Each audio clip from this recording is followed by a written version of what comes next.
welcome, Ana María. It's a real pleasure having you here.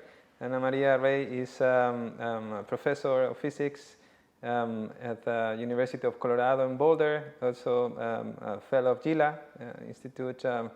Very important scientific research is done at GILA, and Ana María is responsible for most of it, I would say. Oh. Maybe just to have an idea of how challenging in general what you're doing is, what do you think have been, since you started your professional career, the biggest challenges that you had to face, and really what type of skills a person needs to overcome those challenges? Yes, so many times you are scared because the problems appear to be very difficult. I remember when I was starting my faculty position, for example, 2009, and June J, well, the experimentalist was showing me some decay rates that I thought, oh, how am I going to understand this? It looks really complicated. There are many things. But the exciting part is that you can do simplified models. Mm-hmm. I mean, sometimes what you have to learn is how to, among the complexity, try to extract the most simple model and start from there. Like the big problems, try to convert it in a small problem, and then the small problem you can start adding ingredients.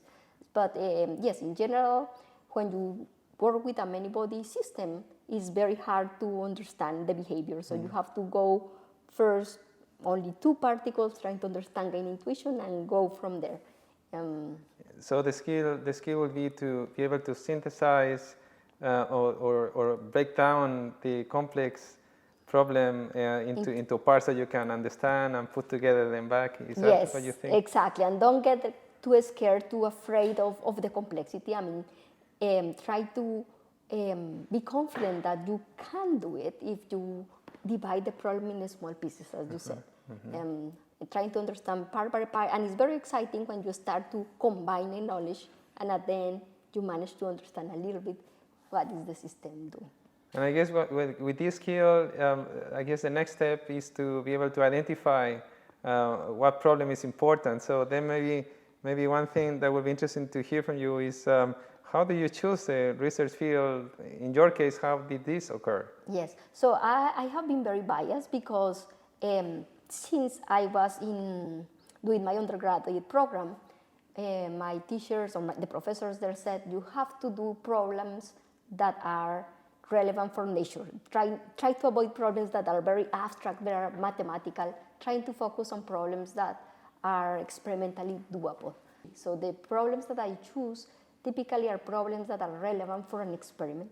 Mm-hmm. So I talk a lot with experimentalists, and I try to find problems where I know that if I do an investigation, then it can be tested in some way or another, and that my research can contribute to either improve the quality of the experiments or try to guide the experiment to something in the future. I mean, it doesn't mean that you cannot think ahead.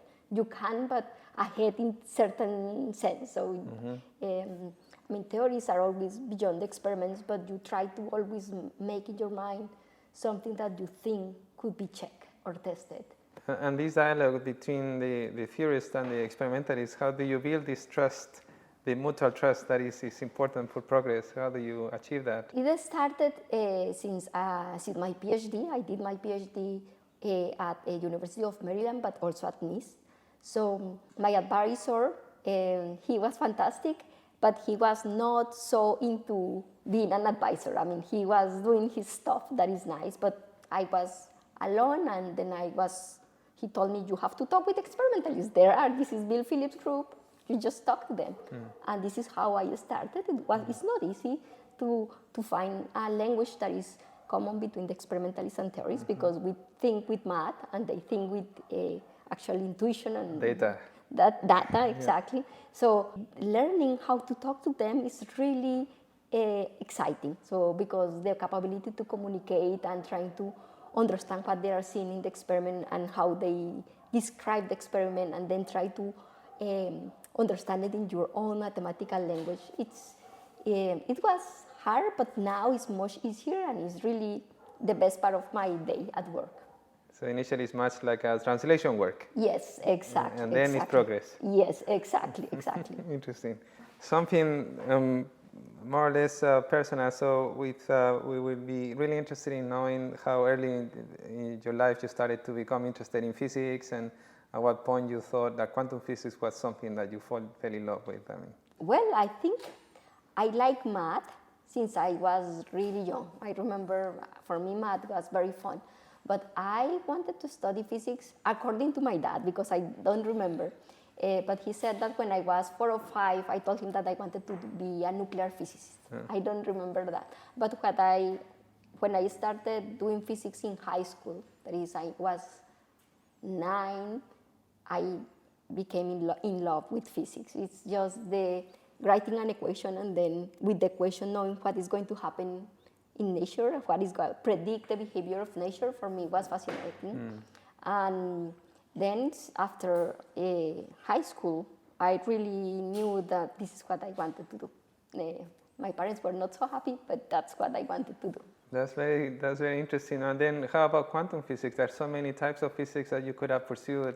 Yes. For quantum, it was Bill Phillips who inspired me. I mean, I arrived to the University of Maryland at College Park, and at the beginning I applied to quantum optics, or optics in general, because I wanted, nonlinear optics was the topic I wanted to study, but they offered me an array in plasma physics, and I said, okay, I mean, I don't know anything about plasma, so I do it. But then there was the open discussions and the presentation, and Bill Phillips was talking at the University of Maryland, and his talk was amazing. So after his talk, I said to my plasma advisor, sorry, I need to do quantum physics. This is me. Yes, this is. And maybe for just, what are you currently working on? What's your research interest, and maybe why do you think it's relevant, or what is exciting about it? Yes, well, what we do is I am a theorist, so I learn theoretical models or try to investigate theoretical models on how to describe the behaviors of atoms or molecules of ions. By illuminating them with light, we try to understand the coupling between them and the light. And the purpose is trying to investigate how we can use these atom-light interactions for better clocks, for what we call quantum simulation, and in the future, although not the core of my research, still interesting, a quantum computer. About molecular quantum technologies, which is the topic of this event, what do you make of it? How do you see the future of molecular quantum technologies? Oh, I think it's bright. I mean, I think molecules are really hard. I mean, at GILA, the molecule dealing with ultra-cold gases started a long time ago in 2008 when I joined. There was the beginning of trying to prepare ultra-cold gases of molecules, and already in 1995, there was a lot of progress in atoms. So, I mean, there is a big gap between atoms and molecules. And it took about even other 10 years for other groups in the world start to create ultra-cold molecules.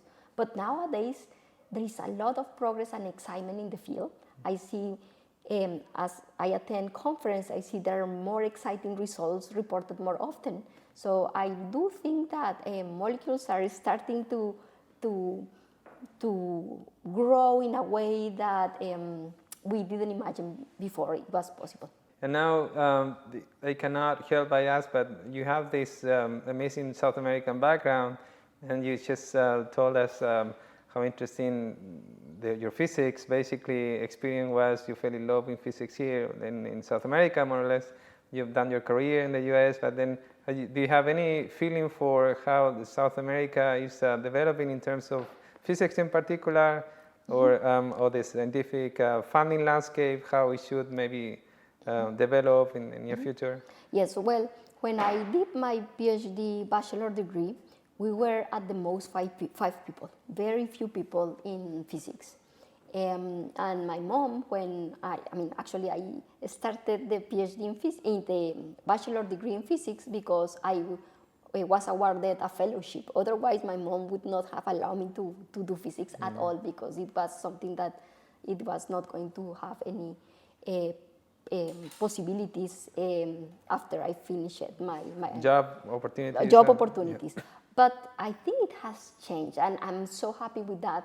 Now, last year I visited my university, and seems one of the programs that has more subscriptions is physics. They told me that it was because... Probably because of you, no? No. Told me that. What they told me is that Big Bang Theory and all these series are starting to inspire people. I don't know how true it is. But I think young people are starting to realize that physics is really important for advancing technology. That said, I think the governments in South America still need to invest more funding in basic science. I was part of a committee that was trying to advise Colombia to what the things to do for next generations, and investing in fundamental science, I think, is the key. So it's advancing, that is good, but not as fast as it could, and I think more funding is required. Is required. At all levels. Amazing. So yeah, fully agree with that. And maybe as a final question, so we are all aware of the challenges of promoting careers of female physicists and scientists in general. So what should we be looking at into how to improve the situation for students and future faculty? I think there are two aspects. First, you have to start convincing people or showing people that physics is exciting since early career, in early stages in school, even elementary school, because otherwise kids learn physics, science as something difficult, something that they don't want to do. So this has to be corrected. But in parallel, I think something that is important to transmit to women in physics, for example, is that family and physics are not exclusive. I mean, you can have a family, you can do all the things that you want to do as a woman, but also you can do a successful career. It's possible, and because I think many times that's what I hear. No, I prefer to do other things and not be only doing one thing at a time. But it's possible, and I would encourage young women to actually start learning. I mean, trying to see how exciting physics can be. It's not necessarily hard if you like it. So I think the important is just to learn and be curious, and I mean, whatever it takes. Whatever it takes, yes. Working hard is also very important, but I think people in South America want to work hard, and I think that's the key for success. Excellent. Well, thank you very much, Ana María. Thank you, Felipe. A real pleasure.